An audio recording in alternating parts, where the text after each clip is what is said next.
Hello, ladies and gentlemen. Welcome back to episode 24. 23. Episode 23. We're not re-recording this intro of the Behind the Whiskers podcast, where we go into a myriad of subjects that may or may not actually relate to what we're advertising the podcast to be. That seems very fitting. My name is Mitchell Fink, And I'm Holly Clinton. and we're back at you to continue our conversation where we left off, where some of the Twisted Whisker folks went down and visited the Showman's Museum in Gibsonton, Florida. Yeah, that sounds about right. Where did we leave off, Harley? So you just teased that you were going to have a conversation with the curator of the museum itself. Yes, I was and did. And How'd that go? it, uh, please pause for a brief message from our sponsors. Just kidding. We only have one sponsor, and he's not anonymous, but he is a person, and he's not selling anything. So, unfortunately, there's no message from our sponsors. That being said, on a completely different note, I learned yesterday, after a deep-seated amount of research about Christmas lights, there is a brand of Christmas light that sells to both the pro market and the consumer market. And I have a string of their consumer ones that I bought for my mother for her Christmas tree because we were tired of the incandescents, but I needed more lighting control than that because I'm a nerd. And this brand of Christmas lights is a company called Twinkly, which has a really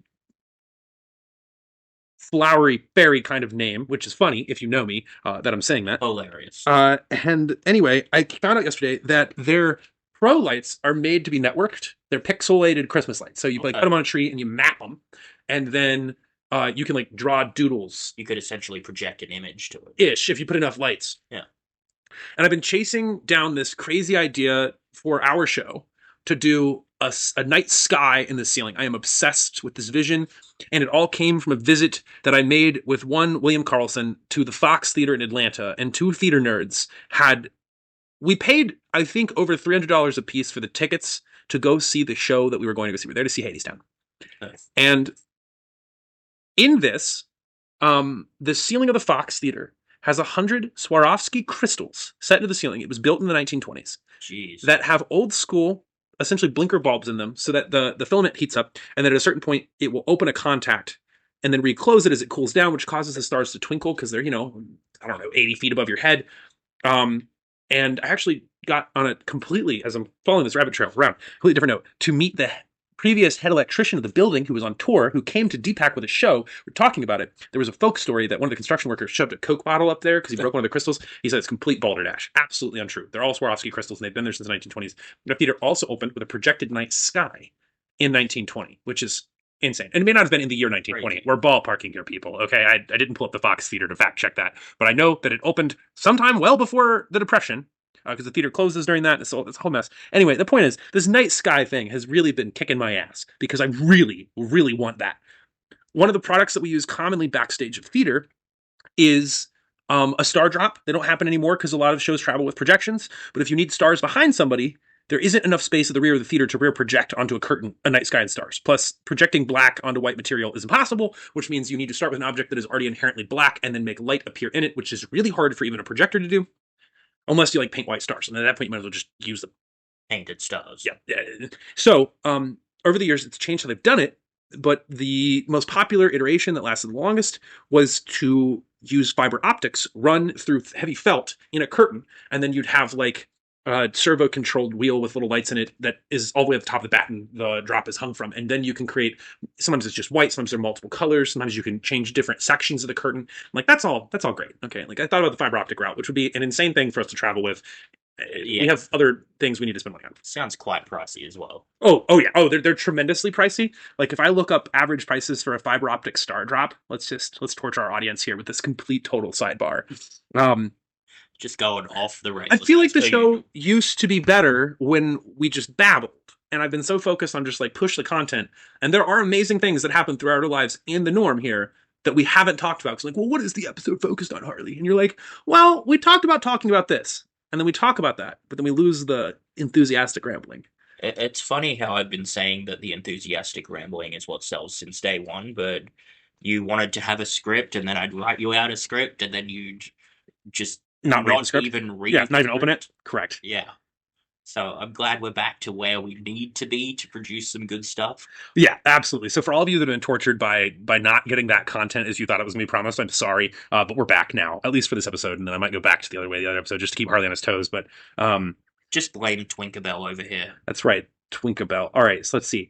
For a 6 meter by 6 meter Star Drop curtain, which is probably done with just LEDs, it's $1,000, which really isn't that much. And show money, let's see. They're usually probably produced. I don't know. I don't know where to find. Okay, one of the drivers for these Star Drops, because a lot of this stuff is like being marketed towards Bigger shows. well, the ones I'm talking about are, but like a lot of this stuff I'm seeing here on Amazon is all like marketed to like, oh, I'm a YouTuber that has fancy lighting in the background of my video, and that's why you should like me, even though the content is kind of worthless. Yeah, like it's that kind of like, I'm gonna put up an LED strip in my bedroom, and chicks are gonna think I'm really hot. Like it's like a bedroom wall, you know. So I'm not saying the price. The of that cannot be faulted. Thank you. I do occasionally get on the internet. I just try really hard to avoid it. Uh, let's see this company. Let's see this company has a price. They don't have a price. We call for pricing. So let's just assume that they are probably easily north of $15,000 normally. Yeah, good quality one. For good quality, like size of the back of your local performing arts center that hosts big shows. Anyway, so that's not really a route. And I thought about making it. I was like, no, that's not it. And I was like, okay, what about doing like old school Christmas lights? Because the Fox, it's kind of that with like more intentionality. I don't really want to hang crystals badly glued into fabric directly above the audience's heads. I think that could go badly. Bedazzle the top of the tent. Yeah. Put some glitter on it. I mean, bedazzle it. Wasn't there like a commercial for like a bedazzler? Yeah, things marketed to children. Not in all that. There's even no bedazzling. No bedazzling. No glitter. So. Oh, there's definitely glitter. There is glitter. When we throw it through somebody's afro.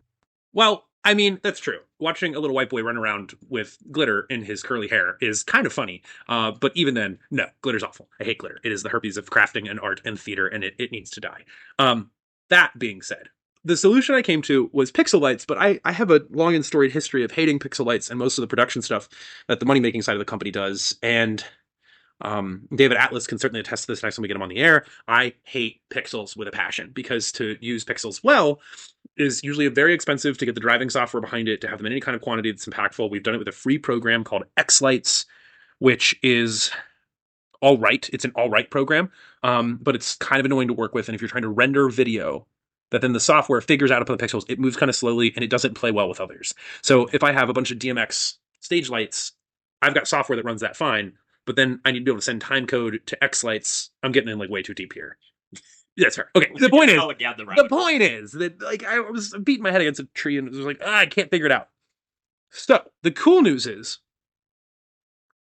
that I can get around one of the technical problems I had with X-Lights, which is that I'm using it usually to map pixels in a display.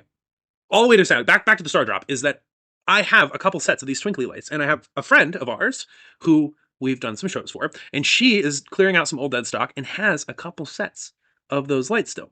So if they're the right version, which I don't know they will be, it has to be the second, if any of you are interested in this, the Series 2 twinkly like consumer, they come in either like 250 or 400 lights, I think, a box. There might be a 600 thing box. This really is not helpful information. Google it yourselves. The point is that through doing some tinkering, I managed to discover that I can, via Wi-Fi network, control these lights with a PC. Okay. Which means that the world is now again our oyster to take these lights, and we're going to spend, I don't know, somewhere in the ballpark of probably like 300 man hours sitting down and punching them through a black curtain that we then get to figure out how the hell to hang from the ceiling of a relatively short tent so that in one moment in the show, the ceiling can erupt in an explosion of stars. It sounds cool. I know, doesn't it? It sounds horrible to produce. And that's one of the best things about it. Anyway, is it? Yeah, but the Twinkly 2 series, you can control them with Wi-Fi from your computer, and you can still use your cell phone to map it, and it actually puts the map of where the lights are in space into the memory of the little tiny IC card that plugs into the lights, which then a program like X-Lights or similar can extrapolate without actually using its processing power to figure out where the hell in space this stuff is because it's just fixed. That's cool. And then use them to create really good-looking stars. I think that it's going to take somewhere in the ballpark of approximately like 200 yards of fabric. So I don't know where we're going to get that from or how we're going to get that, but we'll worry about that when we get to it. That is how we're going to find the hours to one thing at a time. Punch this together when we struggle to find 30 minutes to record a podcast. I see what you're saying. And I'm not saying you're wrong. We could do it while we record the podcast. So you guys just hear the little Valid. pop, pop, pop, pop sound that we don't bother to edit out. I mean, a working podcast sounds fun. Actually, will be kind of fun. Which we'll get to more about the working side of things in the next episode. Even better, a working live stream podcast. But see, there yet again, you lose me because unless I'm on stage with my own makeup on, I don't like being on camera. Well, you can put your damn makeup on. I don't want to be in a shop with my makeup on. Well, too bad. Suck it up, sunshine. Oh, the Great Lengths hardly has to go to avoid swearing in this show. The answer to your primary question, now that we dragged you all through what I think was ostensibly at least 6 minutes of listening to hyperbabble, that I hope helps one of you. One of you realizes you can control Twinkly Series 2 lights with X lights, and that's kind of cool. Is that I was about to have a discussion or tell you about a discussion that we had with Lee Stevens. The curator of the Showman. It is Lee Stevens, right? I believe so.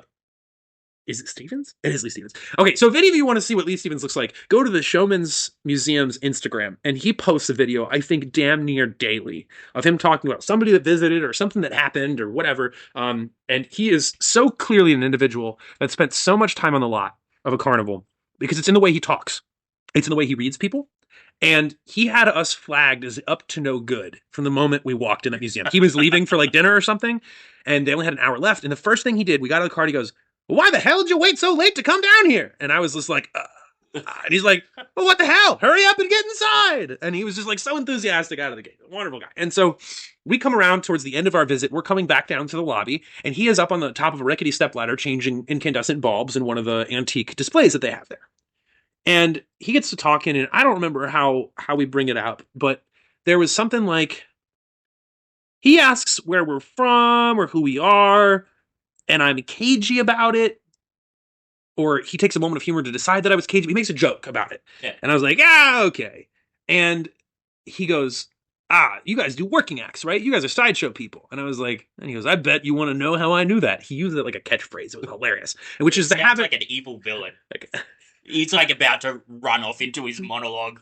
You've stepped into my trap. Now I have you. And I bet you wonder how I got there. I wasn't actually asking. No, but it's going to be signed the guest book, Twisted Whisker Sideshow. And we get to talking about that. And he really opens up and tells us some really neat stuff, some neat stories. And he said kind of two profound things, one of which I won't repeat on the air, so tough shit. The second one, because it was about my mustache and it was very foul and it was really funny, but you guys just make up your own joke here. The other thing that he said that was profound is he was looking at us and he managed to identify with a pretty clear guess which skills or art forms that we had each picked up, which I thought was cool. He was taking some stabs, and supposedly he guessed that cold and didn't go through the Instagram, and I thought that was remarkable. He then looks and goes to one of our friends who's a magician. He looks at me and him, and he goes to me, well, you stuff fire in your face, and you over there are like blue hanky, white hanky. Oh, it's a green hanky. And goes, nobody's going to hand you money. And I was so disheartened for a second. And then he goes, but if you keep working at it, you might be able to make some money. And I thought that was an interesting observation that he made. Just the like, dude, you'd make hankies change cover and you deep throat fire. Nobody's handing you money. And he's kind of right to a point. I don't know that we'd ever get a producer to hand us, here's $100,000, let's say, which is kind of small cheese and show money. And go, you know what? I'm just going to pay for you. No strings attached. You build the show you want. And that is unlikely to happen. People want Broadway singers. They want dancers. They want, grist for the theater mill to grind. And I'm far less interested in that and more interested in this really obscure art form.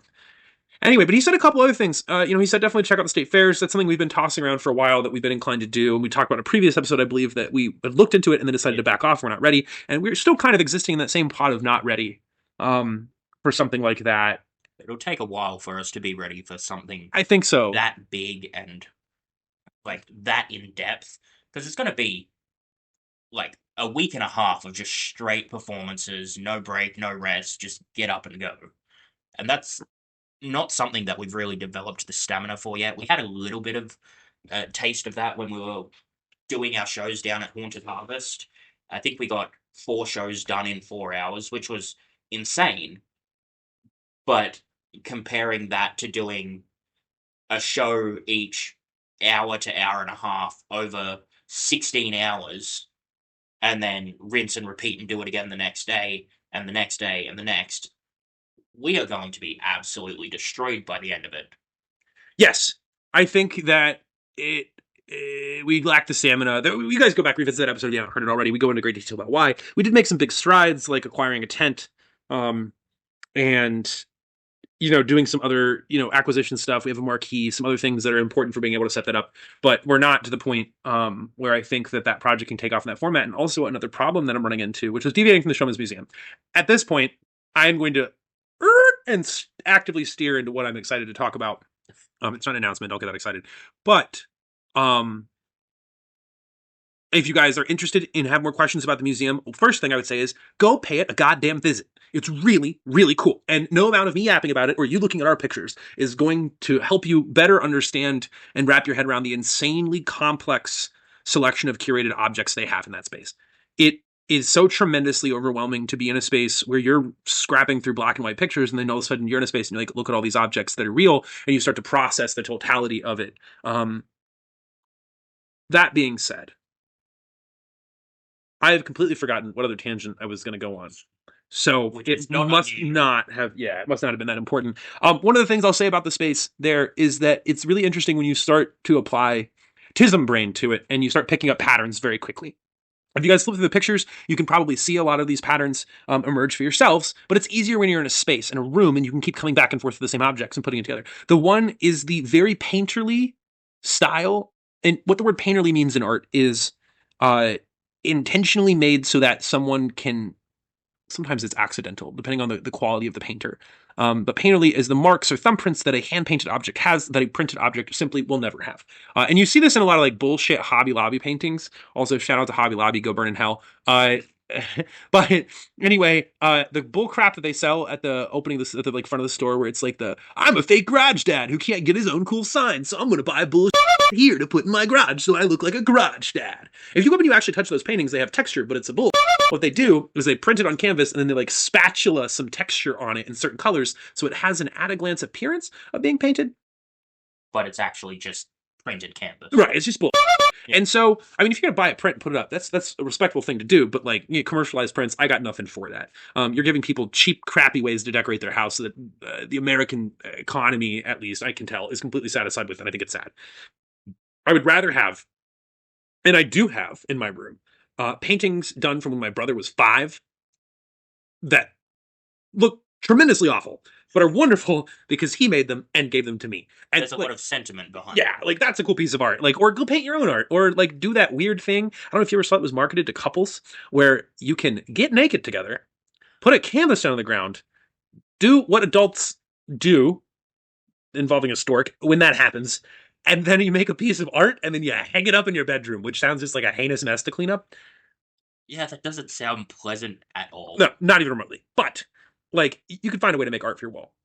Rant about commercialized art crap moving forward. Everything in there was so painterly and was clearly done by people that had a lot of variation in skill with their ability to paint. That part was huge, but also like they still did it with a lot of razzle dazzle. There's a lot of panache and all of it. There's little stars and accents and other things, and all the signs are hand painted, all of them. Yeah. If you go back through those pictures, there might be a couple signs that weren't, but even labels for things, because it was just so easy and at hand. Pick up a brush, pick up some oil paint what you got to paint, and move on. You see some stenciling on some of the like more rugged things, but there's like even like a clearly for behind like backstage use only. There's a in the pictures a magician's trunk. It's not a magic prop. It's just what he carried his shit in, right? So, might as well. But hand painted in beautiful lettering on the side of it is the name of the magician. And it's really cool. So there's a lot of stuff like that has given me this newfound bravery to try something that I think I'm really bad at, which is hand lettering. I picked up a couple brushes the other day for like $3 that are like lettering lining brushes, which one of my good art friends has told me is going to be still hard to paint in the ass. Yeah.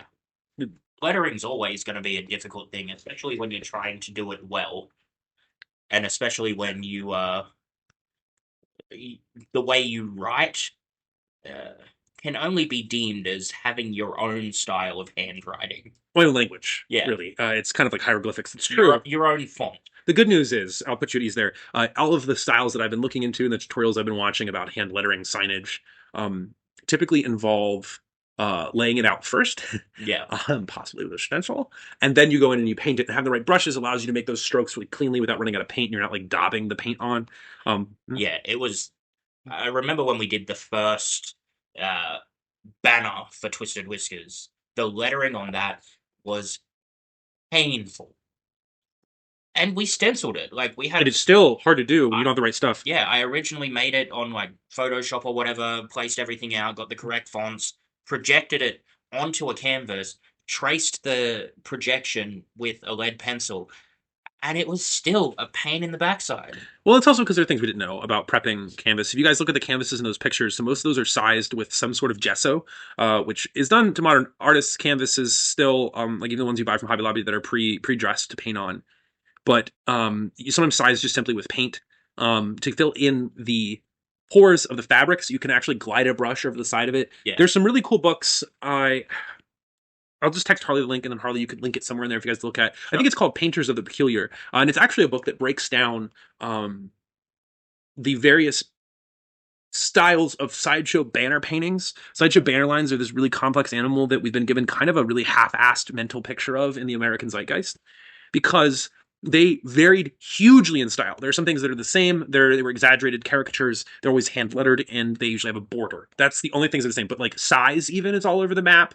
Yeah. And you see companies back in the 40s and 50s. There was an article that I read in this kind of Showman's periodical that's coming out once a year. That's a collection of old jackpots, old stories that some of these old carnival folks have to share. And one of them was actually a article written in the 1950s about sideshow banner painters. And in it, he references those things. He's like, it's all over the place. Here's some of the artists that are popular. And most of them worked for prominent tent and awning companies, because this is something that a carnival would pay for. Because all the signage you see at a carnival today, which is like based on my interaction with the state fair this year, literally AI printed shit, which blows my mind. Because at this point, you could have even made a sign for goddamn Jesus funnel cake. And like, you could have made that well in AI. I don't know why you needed it up, but they obsessively needed to, and it's horrific to look at. Like, it just like it's like the funnel cake had eyes, dude. I don't know. It was bad. It was horrible. The world is just slowly turning into the people on the space chairs in Wall-E. Yes. Yes. We've lost all creativity. We've lost all ability to do shit on our own. We need to step back and relearn trades, creative arts, like just all the stuff that made history brilliant. Well, I had a conversation with somebody the other day about AI-driven art, and there is I put this, a place that we all at one point haunted, our ghosts haunted, Yeah. our ghosts, that may or may not have just been recently clowned on the internet for posting a horrific AI. The thing was missing fingers. Its head was weird. The letter, it just like, I think that the response from that was interesting, because everyone who commented on it clowned it. And rightfully so, because the place is capable still of generating really good art. And Well, not when they lost majority of their best artists. it's possible to find new artists. It just requires an outlay of money. And so the gist is that, like, I think the American public, as one friend and I, another member of the sideshow, discussed it recently, his better half is an artist by trade. That's like what she does. And she's really, really good. Like, when I say an artist by trade, I mean like Michelangelo, painter by trade, really good, really great eye for it. And she's concerned about, her livelihood. We're artists that do largely material objects and performance that's really hard for a computer to bullshit. 3D printers and AI haven't had kids yet, so it's coming, but like, it's not going to be that good. It's on its way, unfortunately. That being said, though, I don't think there's a world based on that conversation with him that I don't think AI will ever truly replace graphic artists in the long run, because people are so inundated with garbage that they're tired of fucking looking at it. And they know, like, if you grew up with AI, we're kind of long in the tooth comparative to the AI crisis. And so there are some things that fool me, but I'm wise enough and young enough to have enough brain power to look at something objectively and go, is this real? Yeah. And separate out. And so we know the tells. And so I think that eventually, hopefully, you'll find a market where folks will swap back to wanting something real and tangible again. And then maybe we start seeing hand-painted signs. There are still places like tattoo parlors and other businesses that can afford it, that are not just purely commercial grist mills for people's money. that the people, the proprietors of those businesses, like who are still paying sign painters to hand paint. And I watched a great video of a guy who was gold leafing a sign on a tattoo parlor's window. Jeez. And so like there's things like that you can't fake or order, because you could type it up in a word processor and I'm going to shoot it off to my 8.5 by 11s. I mean, there's a world where that art still survives. I don't know where we were going with that, but we're at 30 minutes. So, folks, here's what we're going to do. We're going to leave you here for right now. And when you come back on the next episode, we're going to tell you about the biggest postseason development that we've had, which none of you can buy tickets to, so don't get your hopes up too high. But we will tell you about that on the next episode. Thank you again for joining us and letting us waste your time away. 30 minutes a pop here while we psychobabble about all sorts of unrelated things. No, everything was relevant. It was all relevant to the show, to sideshow and performing arts. So yeah. And just remember, if you go blue hanky, yellow hanky, and then go kapa, a green hanky, no one's going to hand you any damn money, but do it anyway. On that note, folks, thank you again for joining us. I've been Mitchell Fink. I'm Harley Clinton, and don't forget to go and check out all our social medias. Drop us a follow, interact with our posts, send us your questions. We'd love to answer some listener questions. That would make us very happy. Until next time, folks. Ciao.